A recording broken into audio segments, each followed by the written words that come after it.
jamais pare de avançar em direção à divindade. Nós temos, por raciocínio lógico, querer alcançar o fim das coisas. Gandhi já dizia que a felicidade não está no final da jornada, mas no caminhar dela. A felicidade não está em sermos igual a Deus, mas em nos aproximarmos dele. Não precisamos ser espíritos perfeitos para sermos felizes em relação ao que éramos. Precisamos ter a postura que Jesus coloca nessa passagem. Amai os vossos inimigos. Porque os sentimentos negativos que cultivamos dentro de nós nos impedem de nos aproximarmos mais de Deus. Nos puxam para a retaguarda, nos pesam os passos do Espírito. E quando eu cultivo mágoa em relação ao irmão meu, eu coloco um peso em minhas pernas e não consigo dar passos mais largos. Por isso Jesus fala: meu irmão, pare de se sentir magoado com aquele que erra. Senhor, mas o que ele fez não é correto. Talvez ouviríamos de Jesus: neste momento, eu estou falando para o seu benefício e não do dele. Procuro orientar-te para a tua libertação. Depois, Jesus terá conversa com aquele outro irmão. Quando eu cultivo a mágoa no meu coração, quem sofre sou eu. Quando eu cultivo ódio em meu coração, quem fica num pensamento e num sentimento cíclico sem avançar sou eu. Quando eu não suporto a presença de um irmão meu, quem fica limitado na sua liberdade de ir e vir sou eu. Voluntariamente coloco-me amarras nos pés. Impeço-me de dar passos a Deus. Impeço-me de ser mais feliz, crendo-me juiz das atitudes daquela criatura destinada à perfeição. Quero condenar a eternidade àquele que nem Cristo condenou. Quero ter mais discernimento, ter mais capacidade de julgar o meu irmão do que aquele que Deus enviou ao mundo para mostrar o que é justiça. Foco nos erros do meu irmão, amarrando os meus pés e impedindo que eu caminhe. Exijo dele a mudança para o bem, cego em mim mesmo, não enxergando que eu estou colocando uma bitola em meus olhos e não consigo enxergar tudo o que está acontecendo ao redor a benefício dele e meu.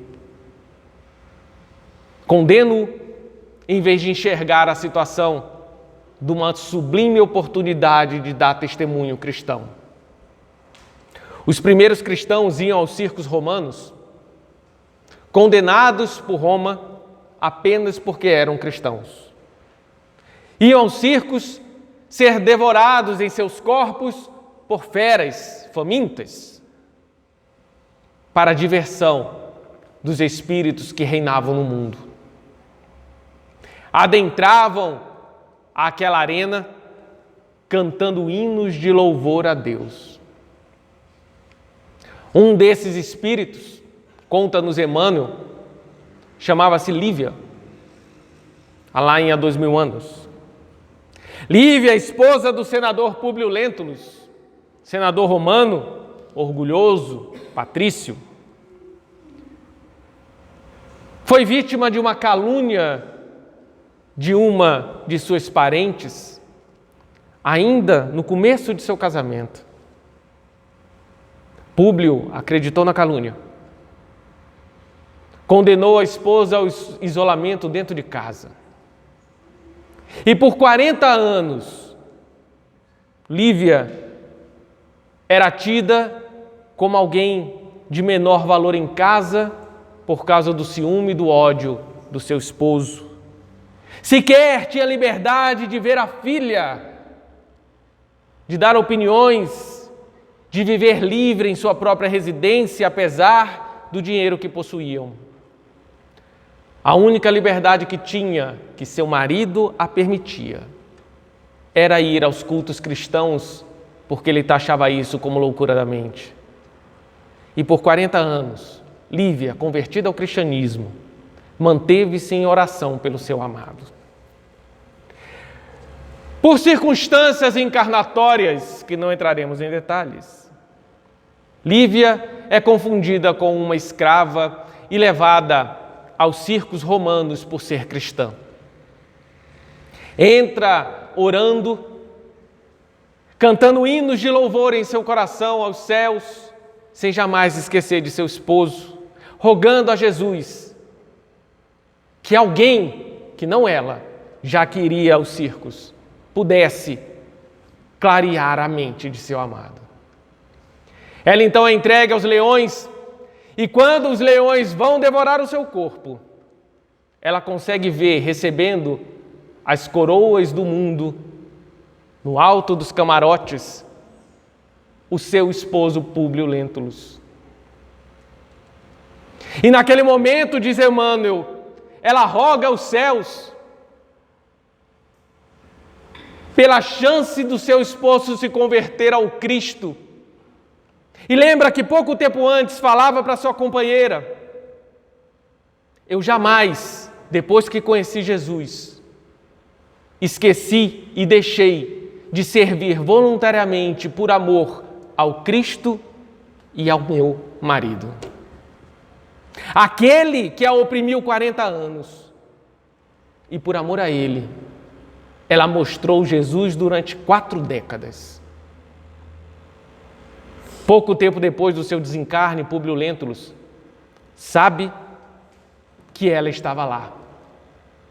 Entra em um conflito mental e, perto de sua desencarnação, converte-se ao cristianismo por intermédio daquela amiga que Lívia conversava antes de adentrar aos circos. 1950 anos depois, Públio Lentulus vem ao mundo, ao conhecimento de nosso planeta, sob o nome de Emmanuel, mentor de Chico Xavier.